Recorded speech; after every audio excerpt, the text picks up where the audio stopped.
What are you looking for out of this group after Wednesday's game? Just a response. You're going to have bad games in the season. It's how you respond. It's a long year. You're going to have nights like that. It just happened to be Wednesday night, so just be ready to go. It's a really, really, really good team we're playing tonight, so you got to make sure everybody's engaged. The effort, the energy, the passion to play, it's got to be there tonight. I think sometimes like a fan perception after a game like that is you bag skate them or they got to go to work the next day. But like sometimes less is more, right? A team had a day off. Well, yeah, it's Thanksgiving. I didn't want to bring the guys in. There's a human element to it. It just, we didn't play good. Everybody plays. I don't know one team that goes, 72-0. You're going to have nights like this. It's how you respond. And like I said, I told the group that since I took the job here, that was the worst game we've ever played. Not even close. Like if you look at the games we've played this year, we've been in, almost every single game we've played. Given the the adversity and all the guys being out, the guys have done a great job. But it's really important that we'll find out a lot about our group tonight. I want to ask about some individuals on this group. Constantine Helenius, like people forget, this is still a 19-year-old. Yeah. How much is being asked of him at this level? Well, for me, for his coach, is like, I could care less what he does with the puck. If you want to be a winning hockey player, 200 foot, you got to be responsible in your own zone. You got to value the things when you don't have the puck. That's ultimately what wins. So when I watch him play, I don't focus on, his play with the puck. It's everything without the puck for me. It's being a 200-foot winning hockey player. I think that's what it all comes down to. Everybody looks at the points and the goals. For me, it's not about that. He's asked a lot. We had a meeting with him a couple of weeks ago, given, he's playing a lot of minutes. So there comes a responsibility regardless of who you are, how old you are. Like when you start the game, no one looks at how old you are, or the scoreboard don't care.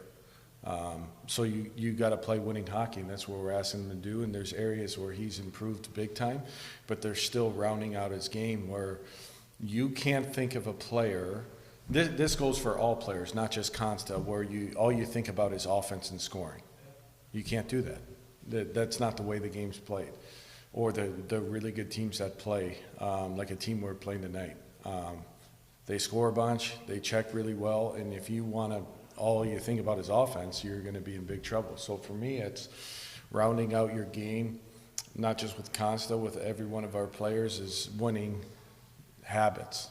And that's my biggest thing. Well, with Consta, like you talk about not focusing on offense. The thing is, if he rounds out his game, the offense is going to naturally come. Right? Yeah, no, it's a good point. Like if you check well, like I'm a big believer, you have to check for your chances. I mean, you look at.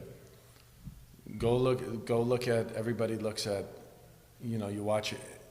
Everybody watches the NHL. You watch the best teams. Yeah, they're really good teams. They're the best teams away from the puck all the time. So they have the puck a lot. And when we're playing good, like you could see at our last couple games where I don't think we've ever given up 82 shots in 2 games since I've been here. We averaged last year around 25 against. This year's about 26. If you're giving up that many shots, where does it come from? You don't have the puck a lot. You're mismanaging the puck. You're not getting out of your zone fast enough. And when you do those things, it's going to look like it did Wednesday night. I want to ask another question about development with goaltending, and I'm talking both guys, like Topi and Dev. How difficult is it to gauge development for goaltenders, because they tend to take longer?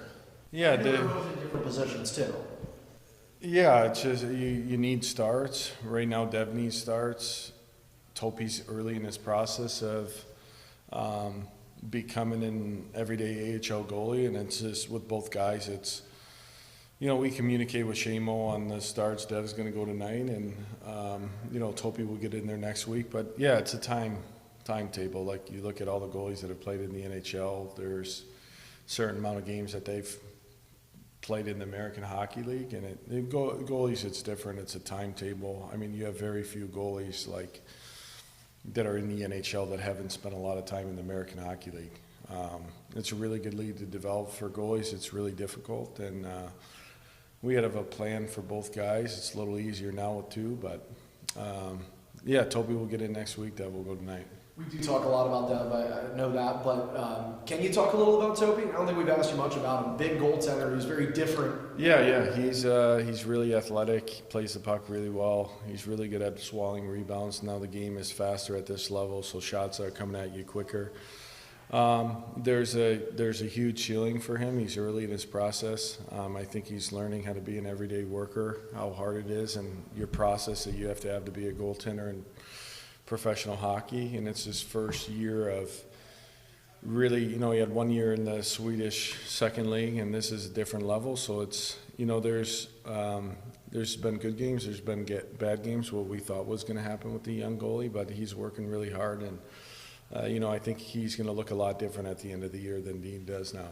That team over there, they've got the Geekies, the Peltiers of the world. How do you contain that kind of offense?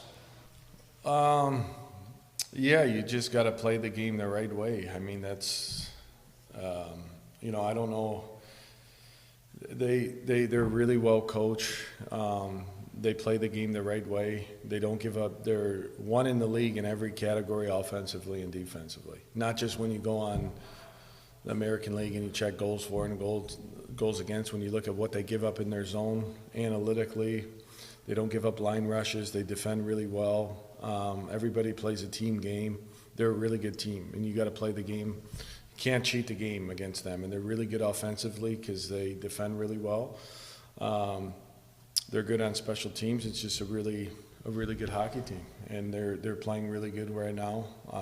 Everybody's, when you watch them play, they don't have too many games where they're getting outchanced, and they're just really good. So it'll be a good test for us tonight. I think you said it before. I'm not quoting you, but something to the effect of sometimes a boring game is. Yeah, you got it. That's, every. Sometimes playing a game where there's 19 shots on goal for each team, there's not a lot of scoring chances. Maybe for the fans that's not good, but sometimes that's what it takes to win. And when you play a really good team and that checks really well, and you got to manage the game, and sometimes it's all about getting through your zone, their zone, into their zone with not giving up chances. If you want to open it up and you want to get a track meet against that team, you're setting yourself up for disaster. That's not a team that you're going to – very rarely you're going to get 6-7 goals on them. It's basically a race to 3 against them. If they get 3, and they get a lead, they're a really good team.